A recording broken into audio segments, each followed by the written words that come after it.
Olá, boa noite! Sejam bem-vindos a mais um Mais Saúde, o último Mais Saúde do ano de 2024, e está um programa muito especial. Hoje a gente vai conversar com o Dr. Paulo Bernardes, que é angiologista e que vai tirar várias dúvidas sobre o tema. Doutor Paulo, muito obrigada pela sua presença, muito obrigada por estar aqui conosco nesse último programa de 2024. Obrigado, Amanda, pelo convite, né? Fico muito feliz, honrado e fechando o ano, né? Acho que é uma honra e um orgulho para mim estar retornando aqui, que já participei desse programa várias vezes, né? Mas tem alguns anos aí que nós afastamos um período, mas estamos de volta aí. Ótimo. E o Dr. Paulo também reforça, né, a nossa parceria com o Actual Hospital, que tem profissionais excelentes, e hoje o Dr. Paulo vai contar um pouco mais. Conta pra gente, doutor, o que é a sua especialidade, conta um pouco mais sobre a sua formação e o seu trabalho como angiologista. Bom, então, meu nome é Paulo Bernardes, né? Já atuo aqui em Patos há muitos anos, há 22 anos. Quando eu tive a ideia, eu com o Dr. Cícero, Luiz Henrique, meu irmão, de estar fazendo um hospital. Inicialmente fizemos uma clínica, né, que era a clínica atual, hoje é o hospital atual. Então, eu já estou aqui em Patos há muitos anos, moro em Patrocínio, né, e venho para Patos, atendo todas segundas e quartas, terças, quintas e sextas. Eu fico lá no nosso hospital, no Hospital Medicenter. Bom, a minha origem na medicina ela é interessante porque na minha família não havia nenhum médico, né? Então não tinha tio, não tinha primos, irmãos, né, médicos, e eu fui o primeiro da família. Então eu ingressei no curso de medicina e dentro da área da medicina eu sempre gostei, né, e gosto muito da área cirúrgica. Então eu fiz a residência de cirurgia geral. E dentro da residência de cirurgia geral eu fiz a cirurgia vascular também. Então acaba que quando eu voltei aqui para essa região nossa, aqui, tanto para Patrocínio e Patos, eu trabalhava como cirurgião geral e cirurgião vascular, né? Porque eu sou formado há 38 anos, então tem muito chão rodado aí. Mas hoje eu especificamente fico na área de vascular, né? Então nessa área de angiologia, e desenvolvo esse trabalho não só aqui em Patos, como em Patrocínio. Como eu sempre pensei em medicina, né, na área de saúde, não em local específico, né? Então medicina para mim não tem fronteiras. Então acaba que eu atendo aqui em Patos, atendo em Patrocínio e pego toda essa região. Então, graças a Deus, eu tenho uma clientela enorme de pacientes, mas sempre voltado agora para essa área de angiologia. Perfeito, doutor. E vamos entrar um pouquinho, então, já, né, no tema específico, na angiologia. Uma área importantíssima, né, da medicina, mas às vezes as pessoas ainda se confundem um pouco, né, o que abrange. Vamos começar, então, da maneira mais simples possível, né? O que é a área da angiologia e o que ela abrange realmente? Tá, a angiologia, o que é? Especialidade que estuda os vasos, né? Então nós temos vários vasos no corpo. A gente não atende a parte cardíaca, né, que aí já é o cardiologista, ou quando cirúrgico é o cirurgião cardíaco, né? Então a gente atua na área de angiologia e cirurgia vascular. Então são procedimentos relacionados aos vasos. E nós temos hoje basicamente 3 vasos no organismo da gente, né? Então se a gente imaginar a circulação da gente, como que ela faz? Tem a bomba, que é o coração, né? Esse coração bombeia o sangue, ele sai pelas artérias e esse sangue vai levar nutrientes, vai levar oxigênio para nutrir as células da gente. Então, vai para a perna, para o cérebro, para os braços, para todos os órgãos que a gente tem, e chegando lá, ele nutre essas estruturas e volta. E ele tem o caminho principal de volta é pela veia, então pelo sistema venoso, então pelas as veias que a gente nota.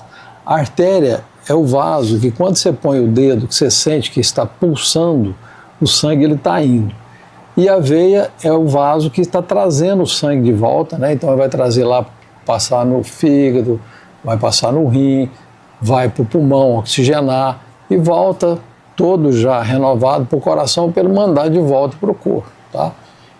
Então são 2 vasos assim, muito importantes nessa área do angiologista. E tem um terceiro vaso que quando o sangue leva os nutrientes, ele volta pelas veias e uma pequena quantidade volta pelo líquido linfático, que é um líquido amarelo clarinho, que ele é rico em gorduras e proteínas. E esse líquido linfático, ele age muito na defesa do organismo. Então, as ínguas, quando a pessoa tem uma infecção que palpa a íngua na virilha ou no pescoço, é sinal de que é o sistema linfático que está ativado, ele está produzindo células de defesa, então ele faz parte desse sistema de defesa, mas é também um sistema que traz esse líquido de volta para ser renovado no corpo também. Então, a angiologia é a especialidade que estuda os vasos, né? E a cirurgia vascular, que também está dentro dessa área de angiologia, é a cirurgia que você faz, né, para corrigir, para melhorar esse sistema circulatório que nós temos no nosso corpo. Perfeito. Doutor, dentro, né, da área da angiologia e da cirurgia vascular, quais normalmente são as doenças, enfermidades que mais aparecem lá no consultório do senhor? A patologia mais comum que aparece é principalmente a patologia venosa, né? Hoje o carro-chefe, então, da patologia venosa são as varizes, né? Então, dentro das varizes tem as complicações também das varizes. Então, as varizes, o que é variz? Variz é uma veia que dilatou, que estragou. Então, aquele sangue, ele anda com dificuldade, né? E aí ele fica represado ali. Quando esse sangue venoso fica represado, ele começa a destruir tecidos, porque, como eu disse, né, o sangue, quando ele vai pela artéria, ele leva vida. E quando ele volta, ele está trazendo as escórias do corpo. Então, fica aquele sangue, ele é rico em gás carbônico, é rico em estrutura de metabolismo que já foram feitos. E esses metabólitos, eles começam a destruir tecido. Então, começa a destruir a pele, começa a criar processos inflamatórios, né? Tanto é que hoje você vê, às vezes, a pessoa que tem varizes antigas, que tem feridas nas pernas, são as úlceras varicosas, porque são varizes crônicas, são veias que estão estragadas há muito tempo e não foram tratadas, e foram destruindo tanto tecido que chegou a abrir feridas, né? Então, hoje, assim, nós temos várias patologias relacionadas à má circulação venosa, que aí seria também as tromboses. Trombose é o quê? A formação de um trombo, um coágulo, né? Dentro de um vaso, no caso específico da veia, né? Então esse trombo ele fecha a veia e isso aí, esse trombo, se for em veias profundas, ele pode deslocar, dar uma embolia pulmonar, pode também trazer dificuldades nesse retorno, né? Nós podemos ter processos infecciosos, que são as erisipélides, que nada mais é do que um processo inflamatório infeccioso, que a pessoa às vezes começa a ficar com a perna vermelha, febre alta, calafrio, vai ver, é infecção bacteriana mesmo que cria esse processo. Nós temos outros processos também associados aí, né? Nós podemos ter processos de oclusões arteriais, né? Então pessoas que fumam, pessoas idosas, que às vezes oclui a artéria e o sangue não chega lá levando oxigênio, e que se não tomar uma atitude às vezes mais imediata, a pessoa pode perder um membro, é quando a pessoa perde uma perna, perde um braço, é por falta de oclusão arterial. E tem também as patologias da área linfática, que tem aí aquele linfedema, o edema, né, associado hoje, inclusive, o lipedema, que tem tudo relacionado ao retorno linfático, né, que é aquela perna inchada, que o pé está inchado, que começa a dar dobras, que são as elefantiases que aparecem, né, que aí está relacionado também ao sistema linfático. Diversos assuntos, inclusive, de muito interesse, né, doutor? Demais. Depois a gente pode até dividir alguns desses temas. O lipedema, por exemplo, é algo assim que tem se falado muito a respeito, né? Demais. Não que seja algo novo, mas realmente tem se falado mais a respeito. Então a gente pode marcar um programa, talvez, para a gente falar mais especificamente do lipedema. Perfeito. Doutor, vamos voltar um pouquinho na questão das varizes. E agora há pouco o senhor começou a comentar que, às vezes, até a questão de fumar pode atrapalhar. De uma maneira geral, nas varizes, quais são os principais causadores, né, das varizes, dos entupimentos desses vasos que o senhor mencionou? A varize é o quê? Então, a veia que dilata, e o principal motivo, a principal causa da varize é o fator genético. Então, uma pessoa que tem o histórico familiar de varize, né, tem a mãe, o pai, que tem tias, tem irmãos ou irmãs, aumenta muito a chance. Não é obrigatório a pessoa ter na família para ela desenvolver, mas aumenta muito a chance. E por ser familiar, numa mesma família, às vezes você tem uma irmã que tem varizes demais e outra que às vezes não tem. Então acaba que isso é muito familiar, né?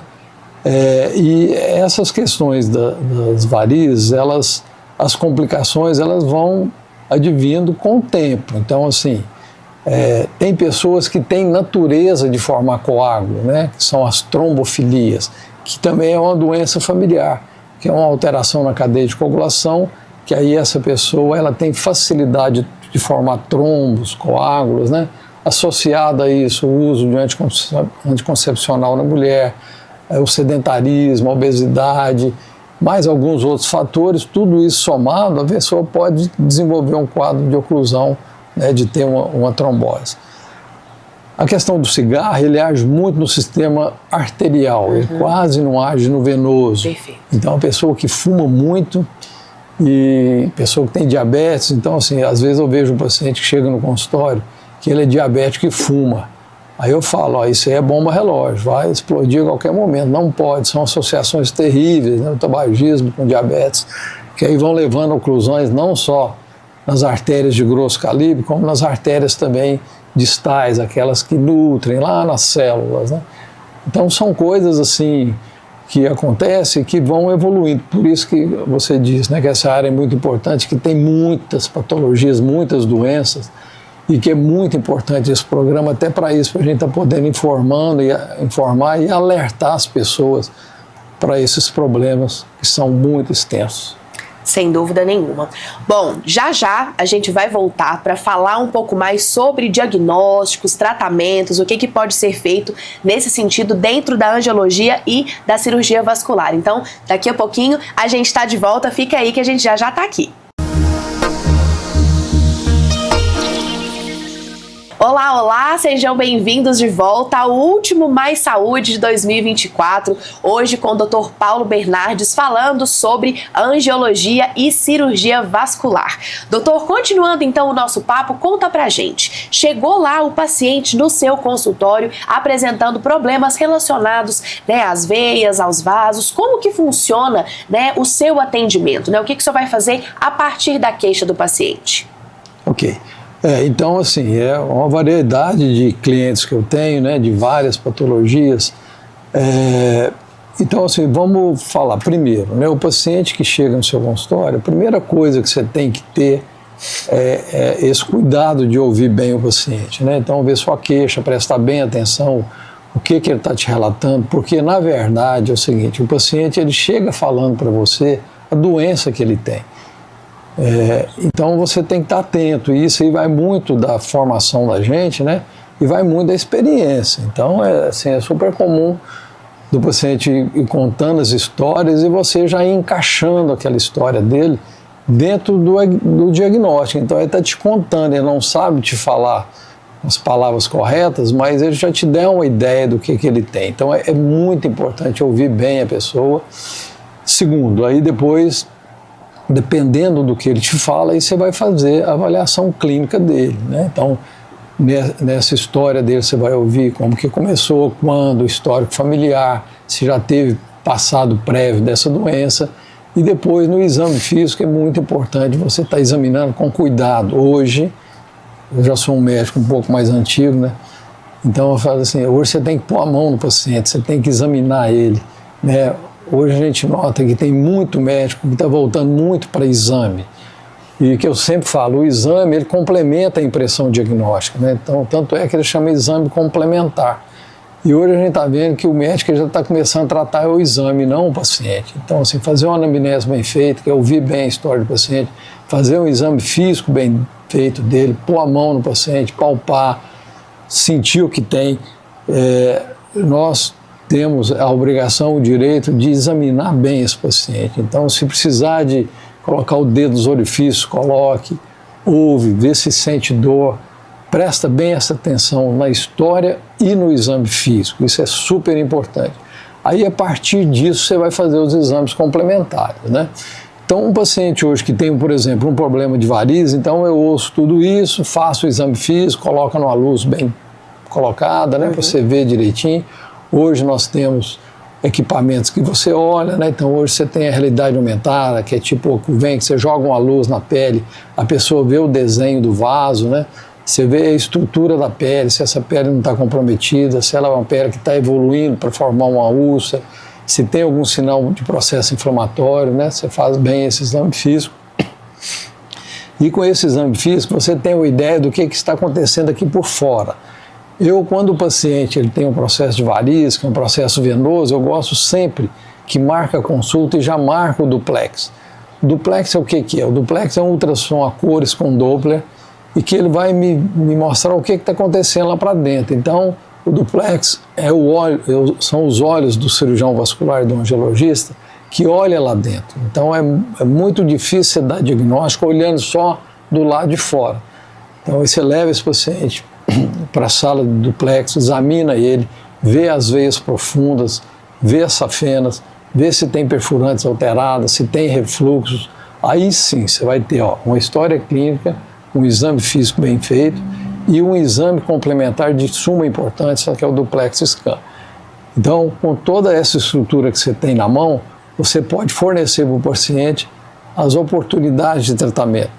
Porque hoje o tratamento que nós temos é um portfólio enorme. Então hoje você tem associação de aplicação de laser, de cirurgia com laser, com aplicação simples, com espuma, associação de espuma, associação de métodos.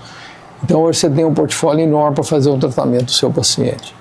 Perfeito. Doutor Paulo, acho que o senhor entrou num ponto assim importantíssimo, né? Que para além da especialidade que seja, esse cuidado de fato com o exame do momento que o paciente chega no consultório, né? A gente tem notado isso mesmo, às vezes, né? Agora não, né? Mas com a internet e as polêmicas, elas vêm com muito mais agilidade, a gente ouve muito isso, né? Fui ao médico, ele mal me olhou.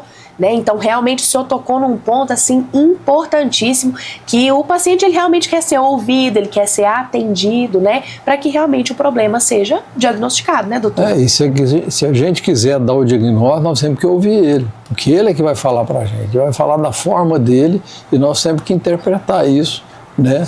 Interpretar com a visão médica que a gente tem, com a experiência que a gente tem, até para a gente conduzir naquele caminho que a gente acha que é o provável, né? Então isso é de suma importância. E você falou outra coisa também, que é uma coisa que deixa o médico hoje numa situação muito complicada. Então, por exemplo, hoje tem internet, a pessoa vai muito na internet. Então, às vezes a pessoa chega com várias informações e que às vezes não são informações corretas, né?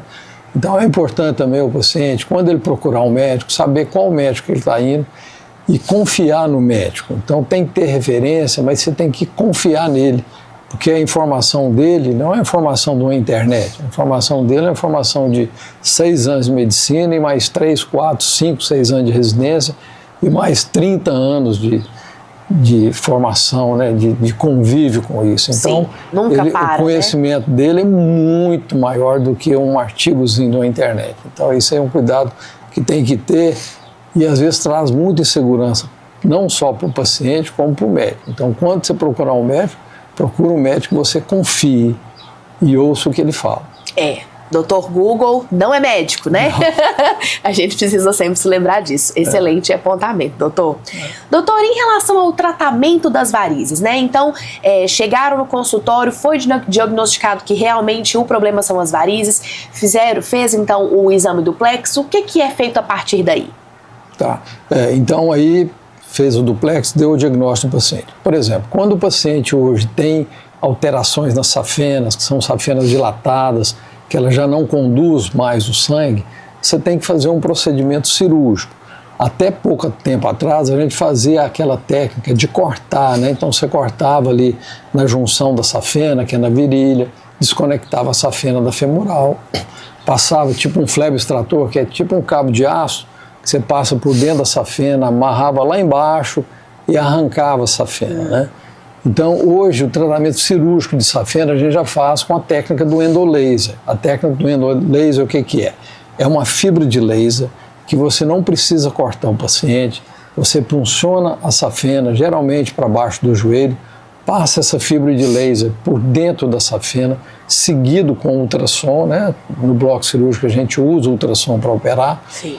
posiciona a fibra de laser numa posição onde é necessário, lá na junção, e aí vem disparando o laser. Então você vem cauterizando a safena por dentro. Então é uma cirurgia com muito menos trauma, de recuperação bem mais rápida. Antigamente, às vezes, a pessoa ficava um mês parado de repouso. Hoje é questão de 2 dias, você está voltando à sua vida normal, né? E se tiver que fazer alguma incisão, são mini incisões e tira, às vezes, algum ramo mais calibroso com mini incisões. Então, são coisas, assim, procedimentos que a maioria das vezes você faz com anestesia local, dá um sedativo, né, para o paciente não sentir a agulhadinha da anestesia local, opera de manhã, à tarde vai embora, ou opera daí 2, 3 horas, está indo embora para casa. Então, simplificou muito o tratamento cirúrgico das varizes. Sim. Quando você tem varizes de médio calibre, pequeno calibre, que não tem alteração com safenas, então você pode fazer hoje o tratamento com a microespuma. A microespuma é um material que você manipula na hora, transforma o líquido em espuma e ele tem o poder de secar veias mais grossas. Olha. Né? Não é muito indicado em safena, porque com o tempo essa safena pode recanalizar, então em ramos que saem de safena, ramos tributários, reticulares, funciona muito bem com essa aplicação, sem ter necessidade de ficar operando. Há um tempo atrás, quando não tinha espuma, você tinha que operar esses pacientes. E associado a isso também, a gente pode fazer a aplicação simples, a aplicação comum, que a gente faz naqueles vasinhos fininhos, tá? Além disso, hoje nós temos o laser transdérmico, né, que é o laser que você vai disparando, aquele aparelhinho, né, aquela luz vermelha, que vai também cauterizando os vasinhos. E hoje a gente usa a técnica do laser, que é o CLACS, que é a associação do laser mais aplicação. Então hoje você tem uma combinação de métodos, que é o laser, às vezes associado à espuma, às vezes associado à aplicação comum. Tudo isso pode ser associado também com endolaser para tratar safenas. Então hoje nós temos assim, um portfólio que entrega um resultado muito bom, um resultado rápido, de boa aparência, de bons resultados e com muito menos dor e com recuperação bem mais rápida. Excelente. Doutor, e após o tratamento, o que o paciente deve fazer para que isso não retorne? É possível que retorne, na verdade, né? Quais são os cuidados que o paciente deve ter durante o tratamento para as varizes? Então, especificamente nas varizes, o paciente ele tem que entender que varizes não tem cura, varizes tem controle. Então, não quer dizer que você operou ou que você fez as aplicações que nunca mais você vai formar. Então, aqueles vasos que você tratou, eles não voltam mais.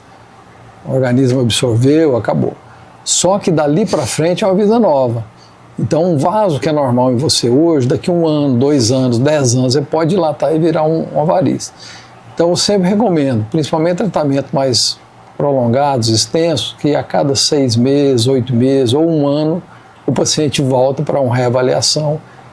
Se tiver algum vasinho ali que está reformando, que está reaparecendo, ou que está formando, né, novamente, um vaso novo, aí que você intervém. Então é sempre bom, uma vez por ano, você está fazendo uma avaliação e fazendo essa manutenção, porque é que eu te falo, variz não tem cura, ela tem controle, ele vai te acompanhar a vida inteira, não tem como mudar a sua genética para você não desenvolver. Mas é importante a pessoa fazer atividade física regular, evitar alto impacto de pular de alturas, né? Dependendo de pessoas, às vezes evitar hormônios, tá sempre policiando o peso, sempre fazendo esses cuidados básicos, mas mesmo tendo a natureza, ela vai formar. Um dia na vida forma. Certo, é uma questão de ir controlando mesmo e não deixar de tratar com um profissional adequado, né, doutor? Exatamente. Fazer os tratamentos, perfeito. Doutora, a gente vai encerrando esse bloco, quero muito agradecer a presença do senhor aqui conosco, estender mais uma vez o convite para retornar, talvez a gente possa de uma próxima vez especificar e falar um pouquinho mais do lipedema, né, como a gente comentou. Então quero agradecer muito a presença, agradecer mais uma vez a parceria do Hospital Actual e agradecer a presença, desejar um feliz 2025 para o senhor e para toda a equipe do hospital e mais uma vez reforçar que as portas estão abertas. Muito obrigado. Eu, como te falo, me sinto aqui em casa, né? Porque eu já vi aqui várias vezes. Fico muito feliz, viu, pelo convite de estar participando aí novamente e desejando a você também um feliz ano novo. Desejo a todos vocês um ano novo com muita paz, alegria, saúde na família, né? Muito sucesso, prosperidade e muita fé na vida. e nós vamos ter um 2025 melhor do que esse. Amém, amém. Muito obrigada. E você não saia daí, porque tem mais saúde, mais saúde daqui a pouquinho. Daqui a pouco a gente está de volta. Olá, bem-vindos de volta ao Mais Saúde, o último Mais Saúde de 2024, já com o pezinho no ano novo. Mas antes da gente mudar de ano, a gente vai focar em um assunto importantíssimo, que ainda tem muito que ser discutido, tem muita coisa, muito conhecimento que às vezes ainda não chegou para todo mundo. A gente vai tirar muitas dúvidas sobre isso, que é o Dezembro Vermelho, que é um mês que chama a atenção, um mês de conscientização pro HIV e pra AIDS. A gente vai falar um pouco mais sobre isso, vai entender um pouco mais. E para falar disso hoje, o meu convidado é o Dr. Elcio Moreira, que está aqui conosco hoje. Não é a primeira vez, já é um convidado assíduo aqui da NTV, do programa Mais Saúde, mas é pela primeira vez meu convidado aqui. E, doutor Elcio, seja muito bem-vindo e muito obrigada por ter aceitado o convite. Imagina, Amanda, é uma alegria muito grande estar aqui de novo com você, especialmente, e estar falando com o pessoal de casa mais uma vez. Eu fico muito lisonjeado. Esse ano eu estive aqui algumas vezes e estar presente aqui no último programa do ano é especial demais. Ainda mais falando de um tema tão relevante, tão importante pra gente falar ainda nos dias de hoje, que ainda tem tanto tabu relacionado a ele. Exatamente, importantíssimo a gente destacar. Doutor, antes da gente entrar no tema propriamente dito, apesar de já ter estado aqui conosco, ainda gostaria que o senhor se apresentasse, né? Fala um pouquinho do seu trabalho, das suas especialidades, enfim, fique à vontade para se apresentar para o público. Meu nome é Elcio, eu sou médico especialista em clínica médica, em terapia intensiva, que é UTI, e cuidados paliativos, que é a minha especialidade, que cuida de pessoas que têm doenças terminais, né, que estejam aí em fim de vida. Eu hoje sou coordenador do curso de medicina do Unipam e sou coordenador também dos 30 leitos de UTI do Hospital Santa Casa de Misericórdia aqui de Patos de Minas. Muito bom, que currículo, hein, gente? Que currículo.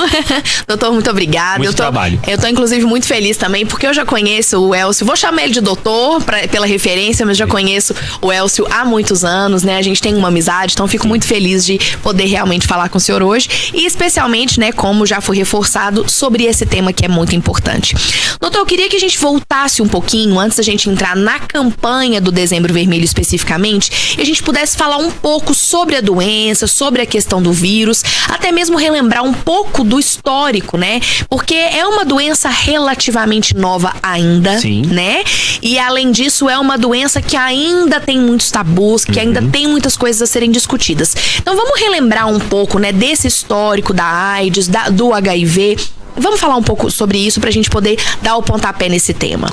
Então vamos lá, é uma doença realmente recente, né? A gente começou a falar sobre vírus HIV e sobre AIDS nas décadas de 80, 90, muito relacionado nesse período à homossexualidade, coisa que até hoje é trazida, né, de maneira até preconceituosa e pejorativa até os dias de hoje, porque a gente sabe que não existe uma relação direta, mas a gente sabe sim que começou, né, nesse período onde muitas pessoas eram identificadas com doenças misteriosas, coisas que não eram explicadas por outro motivo, quando se fez esse diagnóstico desse vírus novo, que foi chamado de vírus da imunodeficiência, né, humana, e aí o vírus HIV realmente se tornou famoso e muitas pessoas começaram a temer muito, né, a doença. E com toda razão, a gente sabe que até hoje, infelizmente, é uma doença que não tem cura, mas nesses 40 anos, né, 30, 40 anos que nós temos de histórico da doença, nós conseguimos caminhar muito no tratamento e a gente hoje tem muitos bons resultados que a gente vai falar aqui hoje, que devem, né, ser comentados, falados, pra gente desmistificar bastante a doença. Perfeito. Doutor, e a campanha, né, o Dezembro Vermelho, eu percebo, e aí me corrija se eu estiver errada, que ela acaba não tendo o mesmo destaque que outras campanhas, né? A gente tem aí a questão do Novembro Azul, do Outubro Rosa, que são campanhas relacionadas a cânceres, né? Mas essa campanha aqui, né, na minha humilde opinião, deveria ter ter o mesmo alcance, o mesmo nível de divulgação que essas outras campanhas, ela acaba, assim, por exemplo, o Janeiro Branco também da saúde mental, né? Acaba sendo uma campanha que é um pouco deixada de lado. Você acha que isso também tem a ver com a questão da estigmatização dessa doença? Não tem dúvida nenhuma. Hoje a gente sabe que existe ainda um preconceito muito grande das pessoas em relação ao vírus HIV, e isso se deve à questão histórica mesmo, desde os primórdios da doença, e porque a gente sabe que ainda é um tabu muito grande. E para falar sobre isso, a gente tem que tentar entender, porque nós sabemos que é uma doença que ainda não tem cura, mas é uma doença que a gente tem que se submeter aos exames, que a gente tem que se testar para fazer diagnósticos precoces. É muito difícil, né? Isso vale para qualquer doença, quando a gente descobre ela numa fase tardia. Nesse contexto, a gente tem que tentar entender a diferença entre a pessoa ser portadora do vírus HIV e ter AIDS, que são coisas diferentes e muitas pessoas confundem as duas coisas. Sim. Ser portador do vírus HIV significa que a pessoa tem a doença no seu corpo. E hoje, com o tratamento, a gente não consegue, Amanda, curar essa doença. Infelizmente, é uma doença que ainda não tem cura. Mas a gente consegue silenciar a doença. Hoje tem um termo que a gente usa para os portadores de vírus HIV, e quando a pessoa faz o tratamento correto, ela se torna indetectável. Ou seja, a doença ela fica totalmente silenciosa no corpo da pessoa. E com isso, a pessoa ela tem o vírus, ela não deixou de ter, ela tem que fazer um tratamento para o resto da vida, mas ela não transmite a doença. A pessoa que está indetectável, ela não transmite. Então isso é muito importante, isso é um ganho gigantesco no tratamento.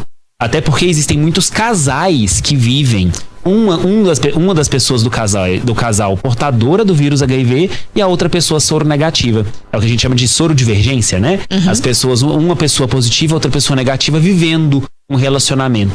Então isso é graças à tecnologia, ao avanço da medicina, e isso é algo muito importante de ser dito e de ser lembrado. Porque sempre que a gente escuta, às vezes, né, termos pejorativos, tipo, essa pessoa tem face de ser uma pessoa aidética, sempre de maneira bastante pejorativa. Sim. Mas o portador do vírus HIV é uma pessoa que vive como qualquer outra pessoa, que é saudável, que é forte, que pode, não necessariamente é magrinho, que pode ser gordinho, que pode ser forte, pode estar acima do peso, enfim. Não existe esse estigma relacionado a isso. Por isso que a gente tem que se prevenir. Por isso que é importante a gente sempre lembrar do uso de preservativo, dos métodos de prevenção, porque o HIV não tem doença, não tem cara, né? Uhum. E a AIDS é uma manifestação das pessoas que têm o vírus HIV, na qual ela tem o vírus com uma quantidade tão grande, uma carga de vírus tão grande no organismo, a carga viral, que a imunidade fica muito baixa e ela fica suscetível a várias infecções oportunistas. E por conta dessa infecção baixa, dessa infecção, né, muito alta no organismo, dessa imunidade baixa, ela desencadeia pneumonia, meningite, toxoplasmose, sapinha na boca, né, monilíase oral. Então tem várias doenças que aparecem por conta disso. Então é importante a gente saber diferenciar o que é o HIV do que é a AIDS, que é uma manifestação bem mais grave das pessoas portadoras de HIV. Doutor, talvez a gente já saiba isso, algumas pessoas já saibam, mas eu acho que é importante a gente reforçar. Como que o vírus pode ser detectado? Quais são os exames que são feitos para que seja feita a detecção do vírus no organismo da pessoa? Então hoje o diagnóstico do HIV é através de um exame de sangue. Hoje nós temos testes rápidos para detecção do HIV. É um teste rápido, que a gente tem um resultado dentro de 10 a 15 minutos. Você faz uma picadinha no dedo, como se fosse um exame de glicemia, uma glicemia ao acaso que a gente faz.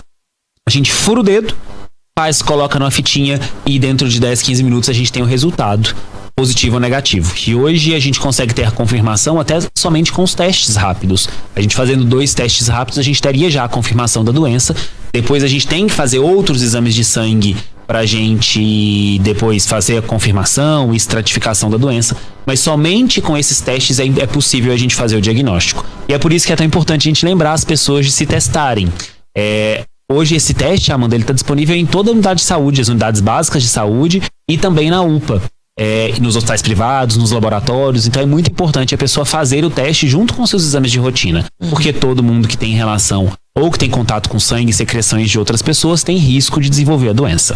Isso que eu queria perguntar em seguida, né? Por mais que muitas vezes as pessoas já tenham uma certa noção, eu acho que é bom a gente reforçar. Como que pode acontecer a transmissão, né? A transmissão acontece pela relação sexual, né? Naturalmente é importante o uso do preservativo, mas quais são outras formas também de transmissão que podem ser possíveis? Então, a transmissão é através da relação sexual, pode ser relações anais ou vaginais, porque também tem um preconceito relacionado que a relação vaginal, ela não causa o risco, ou já ouvi falar que a relação lésbica entre duas mulheres, né, quando se tem duas companheiras, isso também não tem risco, mas isso é uma mentira, porque toda vez que a gente tem contato com fluidos, que pode ser até contato pela boca, contato entre genitálias, entre secreções, e até contato com o sangue de outra pessoa. Então, se vem sangue, por exemplo, no meu olho, ou se vem sangue em algum ferimento meu, e a gente lembra aí, por exemplo, das manicures, da importância que tem de você ter o seu próprio material, né? Porque a gente sabe que se tiver um material contaminado com sangue de outra pessoa, o vírus ele pode sobreviver durante um certo tempo naquela superfície e pode contaminar outras pessoas. Então é importante a gente ter esses cuidados, porque não é somente através da relação sexual. Existem outras maneiras de contaminação e a gente sempre tem que lembrar disso. Perfeito. A gente vai entrar em breve na questão do tratamento, doutor, mas antes de fazer a pergunta do tratamento, a gente mencionava, antes do início do programa, a questão do PrEP. Conta pra gente o que é esse PrEP, como que ele funciona e como que as pessoas podem ter acesso a ele. Então, o mais importante de tudo quando a gente fala de HIV é conscientizar as pessoas sobre a doença, sobre a prevenção e sobre testagem. Então, assim, todo mundo que está... que tem relação sexual, tem indicação de fazer testes. A gente lembra, Amanda, que por mais que seja um assunto difícil, mesmo que a pessoa tenha uma relação monogâmica, por exemplo, eu só tenho meu companheiro ou a minha companheira, a gente nunca tem certeza que a gente é o único companheiro ou companheira, infelizmente. Então, assim, é uma realidade onde a gente já diagnosticou muitas vezes pessoas que são casadas há muitos anos como portadora do vírus HIV. Sim. Então é importante que a pessoa se teste por conta disso, porque a gente fala que a gente cuida da nossa saúde individual. É a hora da gente ter o nosso amor próprio, de cuidar da gente, né? Independente aí dos companheiros ou companheiras. Então, falando de prevenção, a medida mais eficiente, né, uma das mais eficientes e a mais falada, é o preservativo. A gente sabe que o uso do preservativo, tanto masculino quanto feminino, previne a infecção pelo vírus HIV. É muito importante a gente sim fazer uso do preservativo, não ser convencido pelas pessoas que, mas eu não gosto de usar preservativo, é muito desconfortável. Se for desconfortável, o tratamento do HIV é mais desconfortável que isso. Então, não há assim, comparação, né, não doutor? tem nem comparação em relação a isso, e por isso que a gente tenta conscientizar as pessoas que a gente tem medidas de prevenir. Então, assim, esse cuidado com o uso do preservativo, sem dúvida alguma, é uma das principais, né, ações que a gente tem que ter. Sim. Além disso, nós temos outras medidas. Uma delas, como você citou, é a PrEP. O que é a PrEP? É a profilaxia pré-exposição. Nós temos dois tipos de profilaxia. A pré-exposição, que é a PrEP, e a pós-exposição, que é a PEP. Como que elas funcionam? A PrEP é aquela pessoa que ela se sente mais segura, ela pensa que ela pode se expor ao risco de ter HIV em algum momento e ela toma um comprimidinho todos os dias como preventivo. Isso faz parte das medicações do SUS, essa medicação, e a gente tem acesso a ela gratuitamente. Então, como que isso funciona aqui no nosso município? Nós temos lá no CEAI um ambulatório. O CEAI é aquela unidade de saúde que fica próxima à Santa Casa, antigo Viva Vida, Hiperdia. Sim. Nós temos lá um ambulatório onde a pessoa pode ir, ela passa pelo atendimento médico, bem discretamente. No atendimento médico vai ser conversado com ela tem um comprimidinho que ela toma todos os dias. Pode ser todos os dias ou somente antes dos dias que ela vai ter relação a algum tipo de exposição. Isso é uma tranquilidade muitas vezes para a pessoa que pensa, será que eu não poderia? Porque tem gente que é tão preocupado que mesmo com preservativo fica preocupado de contrair uma doença. Então é uma medida de prevenção. Mas às vezes a pessoa não chegou a fazer uso dessa PrEP, Amanda, e teve uma relação. E a gente sabe que a gente tem que falar abertamente sobre isso, a gente tem que pensar em todas as possibilidades. Então, Elcio, eu fui ter uma relação, me descuidei, não usei preservativo, ou eu usei preservativo e o preservativo estourou, que também pode acontecer. E aí? Nesse caso, a gente tem que procurar uma unidade de saúde de urgência. No caso, a UPA. A pessoa procura a UPA e ela faz os testes lá na hora. E ela faz os testes não para saber se ela pegou uma doença, porque não dá tempo ainda, né, de detectar. mas ela faz os testes dela. Se puder levar o companheiro, melhor ainda, porque faz os testes dos dois. E se não conseguir levar o companheiro, a gente considera que o companheiro tenha as doenças, né? E a gente faz todo o tratamento. E a pessoa usa aquele coquetel que a gente chama de PEP, que é a profilaxia pós-exposição. Ela usa durante 28 dias os comprimidos para prevenir que ela desenvolva o HIV. Então, assim, são medidas de prevenção muito importantes de serem faladas, porque muitas pessoas ainda não conhecem em relação a elas. Perfeito, a gente vai falar um pouquinho mais sobre isso já. A gente vai para o intervalo bem rapidinho, não sai daí que tem muito mais informação. Até daqui a pouco. Olá, sejam bem-vindos de volta ao Mais Saúde, nesse assunto super importante. A gente está falando sobre a questão do Dezembro Vermelho, um mês de conscientização do HIV e da AIDS. E o meu convidado, Dr. Elcio, está tirando todas as nossas dúvidas em relação a esse assunto. A gente vai continuar. Doutor, eu quero retomar um ponto que o senhor falou no final, né, do bloco anterior, que era em relação ao coquetel, né, e um pós-exposição que a pessoa toma. Isso também é tomado, oferecido ao paciente em casos de abusos também, né? É importante falar disso. Eu falo que esse espaço é tão importante, né, Amanda, porque muitas vezes a gente nunca imagina que vai ser, né, vítima ou que vai conhecer alguém que seja vítima, por exemplo, de um abuso sexual. Mas é claro que isso pode acontecer e quando acontece a gente tem que saber como agir, né? No caso de um abuso sexual, por exemplo, de uma pessoa do sexo feminino, a primeira coisa que a gente tem que fazer é levar a pessoa ao hospital.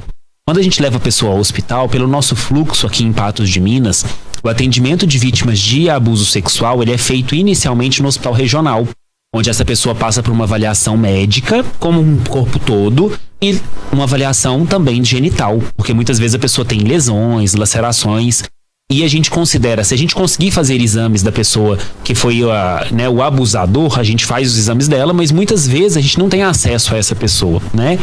E quando a gente não tem acesso, a gente considera aquela pessoa como tendo todas as doenças, porque a gente tem que pecar pelo excesso nesse caso. Então, um dos tratamentos que a gente faz em vítimas de abuso sexual é o coquetel, que é a PEP, que é a profilaxia pós-exposição.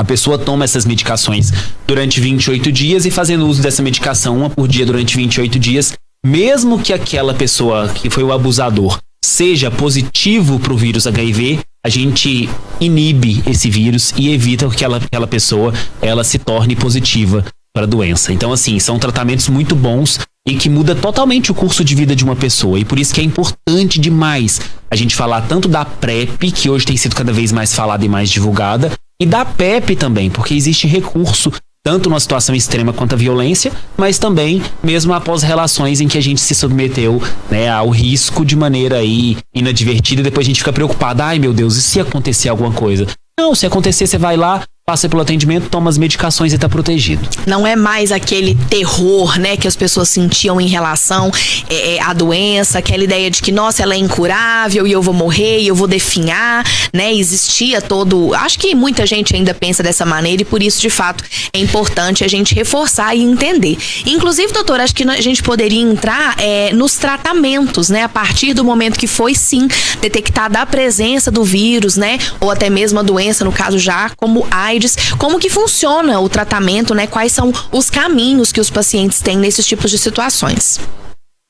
Como a gente falou inicialmente, a AIDS ela é uma manifestação extrema quando a pessoa portadora do vírus HIV ela tá com a imunidade muito baixa e que tem várias infecções oportunistas, né?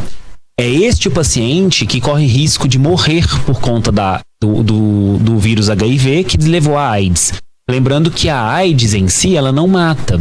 O problema da AIDS é que ela diminui tanto a imunidade da pessoa que ela vai morrer de outras infecções, que a gente chama de infecções oportunistas. E aí o tratamento é um tratamento que a gente faz dessas infecções oportunistas. O tratamento específico da pneumonia, da meningite, da tuberculose, da toxoplasmose, dessas infecções. E em contramão, a gente tem que fazer também o tratamento do HIV. Então, mesmo que a pessoa não tenha AIDS, os portadores do vírus HIV têm que fazer um tratamento que a gente apelida de TARV, é a terapia antirretroviral. A TARV, que é essa terapia, é um coquetel, que hoje na verdade é 1 a 2 medicações, e que a gente faz uso um comprimido por dia. Então também as pessoas têm aquela lembrança de uma mão cheia de remédios, que chamava coquetel porque era um coquetel, né, de um monte de medicações. Mas hoje o coquetel mesmo, essas medicações é 1, 2 medicações que a pessoa faz o uso diário. E lembrando que fazendo o uso diário, regular e os exames, acompanhamento, a pessoa tem risco de tem a chance de se tornar indetectável. Que não significa cura, mas que significa que ela não transmite e ela tem uma vida 100% normal.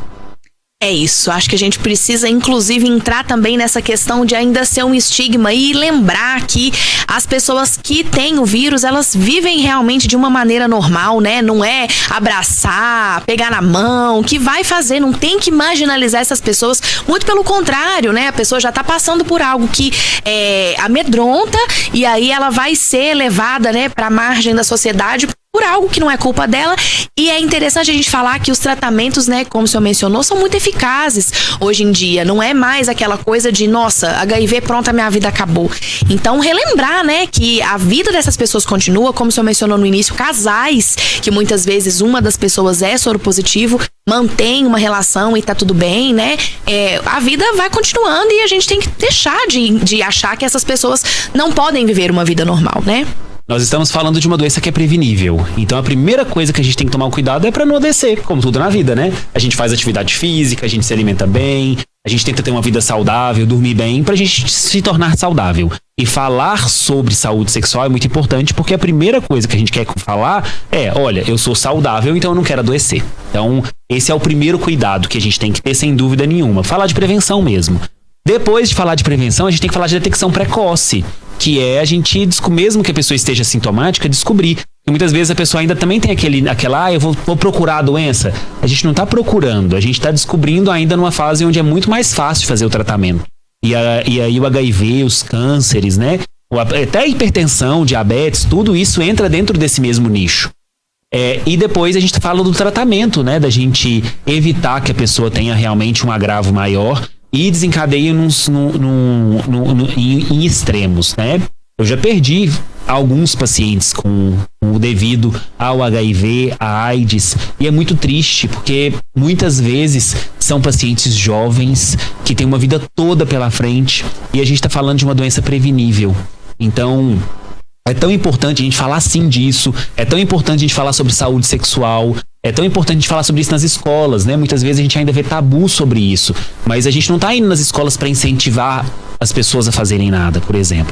A gente está indo para orientar, porque a informação ela chega, né? E hoje com a internet a informação chega cada dia mais recente, né? Mais precoce, né, Amanda? Então é importante a gente orientar as pessoas sobre como fazer de uma maneira saudável, como se cuidar. Eu acho que esse é o nosso principal legado e a nossa principal, né, função em relação a fazer uma educação em saúde para a nossa sociedade. Doutor, o senhor realmente tocou num ponto assim importantíssimo, né? Educação é vida, né? Educação é saúde, é realmente para onde vai levar. E no momento, né, o senhor como coordenador do curso de medicina, eu acredito que isso seja tratado assim de uma maneira muito forte também, né, entre os futuros médicos, para que eles também espalhem essa palavra da informação, para tirar os preconceitos e para prevenir. Acho que é isso, né? Para que isso possa ser prevenível cada vez mais, para que as pessoas possam falar sobre isso da maneira que tem que ser falado, né? A educação em saúde é algo, né, que eu gosto muito e que a gente tem que valorizar muito, né? Porque a gente consegue mudar o mundo através da educação. Então eu sou apaixonado por educação por conta disso, e a gente tenta levar isso, né? Eu falo que quando eu ensino uma pessoa que está se formando em medicina, é como se eu estivesse potencializando e como se eu estivesse tornando exponencial a minha possibilidade de salvar vidas. É por isso que eu gosto tanto de educação. Eu acho que a gente tem que levar isso realmente para a comunidade. Eu falo que hoje, antigamente, as pessoas me procuravam com tanto medo, falar, Elcio, eu queria tomar PrEP, eu vi sobre, mas eu tenho vergonha de ir até um ambulatório, porque se eu for ao ambulatório, o que as pessoas vão pensar? As pessoas vão pensar que eu tenho HIV. E assim, hoje já desmistificou muito isso, porque a gente não existe essa questão. Hoje o tratamento ele é super discreto. O tratamento também é vendido em farmácias. Então você vai à farmácia e se você não quiser pegar no SUS, você pode ir num médico particular, conversar com ele sobre, ele faz a prescrição, você compra esse comprimido, que também não é algo dispendioso, então você consegue fazer essa prevenção da maneira que atende cada pessoa. O importante é não deixar de se cuidar, né? Existe um tabu muito grande para falar sobre saúde sexual e a gente tem que falar sobre. né? Existe um tabu muito grande dentro dos idosos, porque eles não foram educados para fazer uso de preservativos. E por isso a gente tem um aumento muito importante em relação à detecção do vírus HIV nos idosos.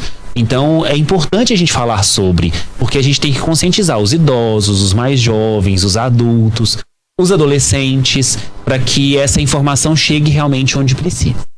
E acho que é bom a gente reforçar também, né, que é importante que esse tabu diminua, e ainda bem que está diminuindo, mas para aquela pessoa que tem ainda aquele receio, o tratamento, né, os primeiros momentos, o acesso ao SUS, ele é de fato feito de uma forma discreta, né? A pessoa não precisa se preocupar que ela não será exposta, né, caso ela procure realmente, para procurar saber se isso está acontecendo com ela, né? Lembrando que hoje toda pessoa é considerada uma pessoa de risco em relação a desenvolver qualquer tipo de infecção, né? Qualquer tipo de infecção sexualmente transmissível. Sim. Então, assim, existe esse risco. Existia aquele conceito que o risco está relacionado apenas à homossexualidade, ou o risco está relacionado apenas a pessoas que têm relações múltiplas, com múltiplos parceiros, ou profissionais do sexo, e não é algo restrito a essas pessoas. Como eu disse, eu já fiz diagnóstico, infelizmente, de HIV de dezenas de pessoas que são casadas, de que têm relações estáveis. Essas coisas, elas não são divulgadas, né? As pessoas ainda têm muito receio. E não tem problema nenhum de ter também, sabe, Amanda? Porque não existe uma obrigação de você andar com a carteirinha escrito, eu sou, eu não sou. Eu falo isso muito no hospital, né? Porque quando a pessoa é interna, a gente não escreve no prontuário dela que a pessoa é HIV positivo. E muitas vezes já me questionaram isso, né? Elcio, mas não tinha... A enfermagem me meio que fala, você tinha que avisar a gente que a pessoa é HIV positivo pra gente tomar mais cuidado. E a questão o cuidado ele tem que ser tomado com todo mundo. As medidas preventivas de segurança, a gente tem que tomar para todo mundo. Então a gente tem que se cuidar, porque a gente se cuida, e a gente se cuidando, o cuidado do outro a gente deixa com o outro, entendeu? Então é muito importante isso, porque aquilo faz parte da intimidade daquela pessoa, e se ela não quiser falar, exceto com um parceiro, onde a gente considera que é uma obrigação, mas com as demais pessoas não é uma obrigação.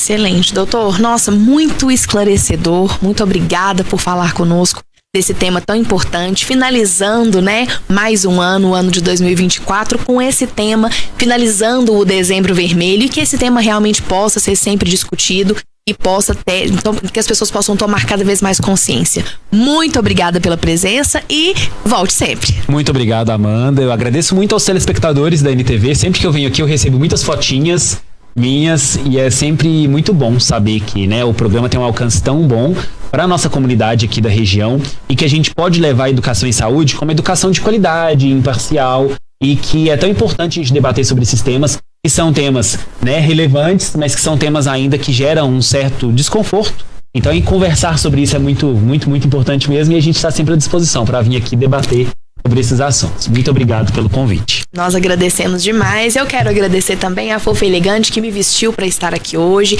Agradecer a parceria, todo mundo que esteve conosco. Fiquei muito feliz de estar à frente do Mais Saúde por esses dias. A partir de 2025, David volta aqui para esse consultório que está sempre aberto, mas foi um prazer. Muito obrigada. E até o próximo Mais Saúde, até 2025.